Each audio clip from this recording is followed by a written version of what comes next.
2023 was quite a year for NCJW Minnesota. Here are just a few of many advocacy highlights. First, we saw the passage of a tremendously impactful education policy and finance bill that includes funding for menstrual hygiene products to be provided by schools to all students from grades 4 through 12. This effort toward ending period poverty in our state has been a 5-year labor of love from the beginning, led and inspired by student activists who showed up to testify at committee hearings, interviewed with journalists, and pioneered change-making pilot programs and advocacy groups at their schools.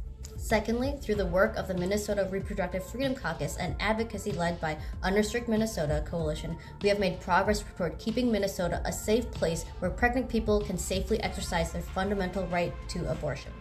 The early in-session passage of the PRO Act recognizing this fundamental right was monumental, but just the beginning. The continued leadership of our Unrestricted Coalition partners and the Legislative RICO Freedom Caucus helped bring the ideals behind PRO Act to life by passing legislation to lift unconstitutional restrictions, protect against out-of-state anti-abortion acts, and eliminate funding to crisis pregnancy centers. Thirdly, our gun safety advocacy leads working closely with a powerhouse of partners like Protect Minnesota, Mothers Against Community Gun Violence, and Moms Demand Action, shepherded through a public safety bill.